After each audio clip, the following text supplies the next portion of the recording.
Bismillahirrahmanirrahim. Assalamualaikum warahmatullahi wabarakatuh. Perkenalkan, nama saya Rifki Amin. Saya mahasiswa Universitas Islam Madura, Prodi Sistem Informasi.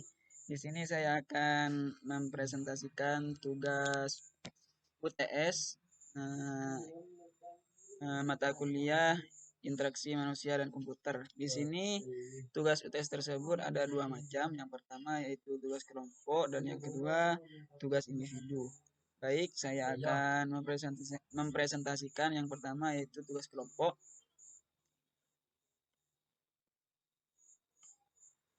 Nah, di mana tugas kelompok ini kami membuat bentuk aplikasi yang merupakan aplikasi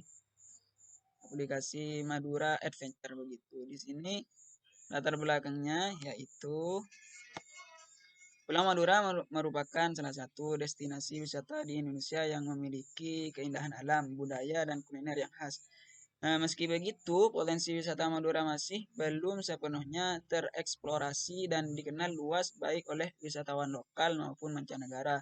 Ini biasanya dikarenakan dengan minimnya informasi atau kurangnya kurangnya promosi begitu. Dengan adanya aplikasi ini nanti dapat memudahkan untuk tujuan promosi dan dapat dicari secara lebih mudah.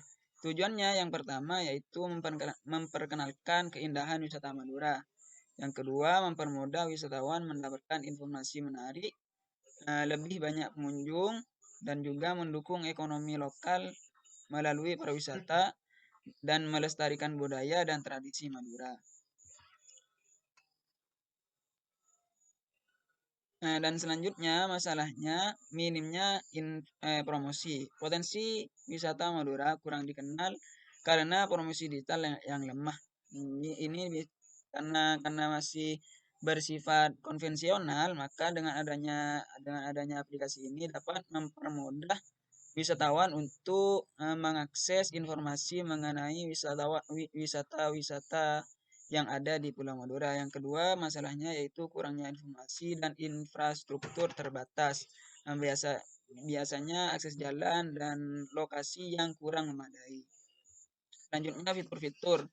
Fitur-fitur di sini ada informasi destinasi, deskripsi yang memuat deskripsi tempat wisata lengkap dengan foto. Yang kedua, peta interaktif, rute menuju lokasi dan fasilitas terdekat. Tiga, kategori wisata. Bisa memilih nanti ada wisata alam yang ingin dikunjungi atau budaya, kuliner, dan religi. Yang kelima yaitu review dan rating atau ulasan dari wisatawan. Nanti bisa dicek langsung di aplikasi ini apakah direkomendasikan apa tidak dari wisatawan lain melalui rating tersebut.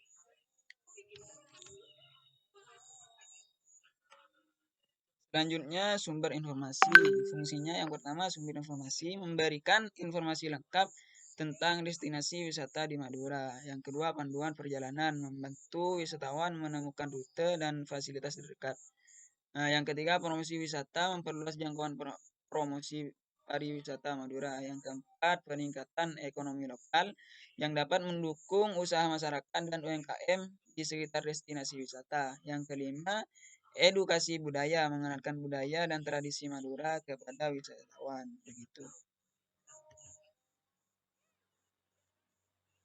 Dan manfaatnya bagi wisatawan dapat mempermudah mencari informasi wisata dan rute perjalanan. Artinya dapat diakses dalam aplikasi tersebut yang dapat memudahkan para wisatawan untuk mengakses informasi tentang tempat wisata yang ingin dituju.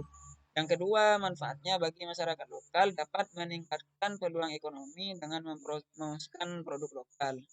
Dan yang ketiga, bagi daerah, manfaatnya meningkatkan jumlah wisatawan dan melestarikan budaya lokal. Dan yang keempat, bagi pemerintah dan pelaku wisata, mendukung promosi pariwisata dan kolaborasi antar pihak terkait. Kompetitor dari aplikasi ini ada dua, yaitu Google Map dan TripAdvisor begitu. Karena ya 11-12 dengan aplikasi tersebut. Sitemapnya yang pertama homepage. Homepage di sini ada nanti pilihan beranda, peta, dan berita, profil, begitu. Di beranda ini nanti akan berisikan rekomendasi wisata, biografi wisata, dan ulasan komentar, begitu. Di peta dan juga berita. Berita ini isi cerita atau ulasan dari para wisatawan. Selanjutnya profil. Profil dan akun user. User flow-nya yang pertama mulai dan akan masuk kepada Anda. Lalu wisatawan dapat memilih apakah sudah memilih wisata. Kalau iya, maka masuk ke biografi wisata. Diarahkan kepada Google Map. Dan kalau belum memiliki akun, nanti disuruh untuk membuat akun. Kalau sudah, maka langsung ke menu profil, begitu. Frame-nya seperti ini.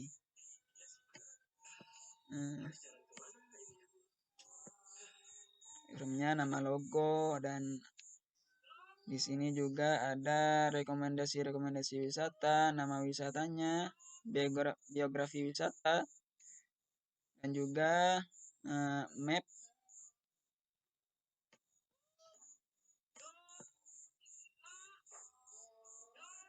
Dan juga cerita-cerita di balik wisata tersebut. Baik, itu saja yang bisa saya sampaikan dari tugas kelompok tersebut. Langsung beralih kepada tugas yang individu. Tugas individu di sini saya sendiri di sini membuat sebuah aplikasi yang bernama Santri Report.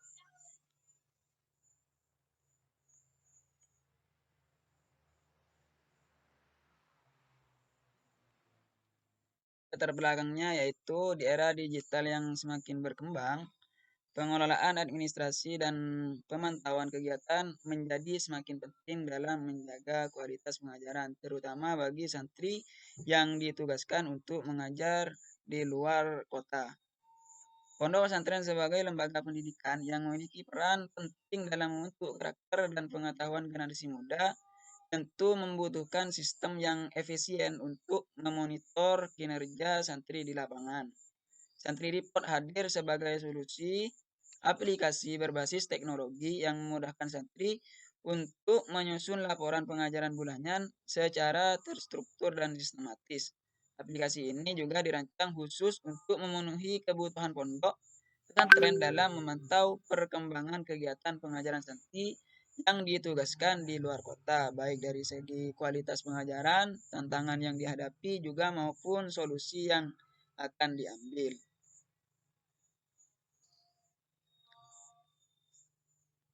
Tujuan dan manfaat adanya aplikasi ini yang pertama mempermudah santri untuk menyusun laporan. Bagi santri yang ditugaskan ke luar kota nanti dapat mempermudah untuk menyusun laporan bulanan. Tidak perlu dikirim secara manual ke pondok, cukup dikirim melalui aplikasi ini. Yang kedua yaitu mempermudah pengurus untuk memonitor atau memantau tugas santri yang ada di lapangan. Dan juga yang ketiga memudahkan untuk komunikasi antar pengurus dan santri. Dan yang keempat yaitu memudahkan santri untuk melaporkan keluhan selama di tempat tugas. Fungsinya yang pertama laporan bulanan, diskusi, dan persentase laporan. Jadi di sini fungsinya laporan bulanan atau fitur-fitur yang tersedia yaitu ada 3 tersebut. Dan user flow diagramnya yaitu yang pertama memuat start user lalu diarahkan untuk login. Setelah login lalu user diarahkan untuk ke halaman utama. Setelah masuk ke halaman utama, user memilih fitur yang diinginkan. Yang pertama fiturnya yaitu laporan bulanan yang di sana nanti akan disuruh untuk mengisi formulir laporan. Yang kedua fiturnya diskusi dengan pengurus. Nanti user setelah memilih fitur tersebut diarahkan untuk melakukan chat dengan pengurus pondok. Nah, fitur yang ketiga yaitu rekapitulasi hasil laporan bulanan. Jadi jumlah presentasi hasil laporan yang sudah dilaporkan nanti akan ada di presentasi laporan ini. Selanjutnya sitemap-nya yaitu home, login, lalu halaman beranda. Setelah halaman beranda, setelah masuk profil, lalu nanti ada beberapa fitur yang tersedia. Yang pertama laporan bulanan, seperti yang saya jelaskan tadi, rekapitulasi laporan dan diskusi. Begitu. Lalu webframe-nya bentuknya seperti ini. Yang pertama di sini setelah masuk ke aplikasinya, user diarahkan untuk login. Setelah login, di sini ada beberapa fitur untuk dipilih. Yang pertama laporan, presentase dan chat dengan pengurus. Di sini laporannya nanti disuruh untuk mengisi formulir laporan. Dalam fitur presentase, di sini ada presentase jumlah laporan yang sudah terisi dan yang belum terisi. Dan dalam fitur chat nanti user bisa memilih untuk berdiskusi dengan pengurus pondok, dan juga tersedia beberapa kontak pengurus yang bisa dihubungi nanti. Baik, itulah tadi presentasi dari saya. Semoga bisa bermanfaat untuk teman-teman semua. Kurang dan lebihnya mohon maaf. Wassalamualaikum warahmatullahi wabarakatuh.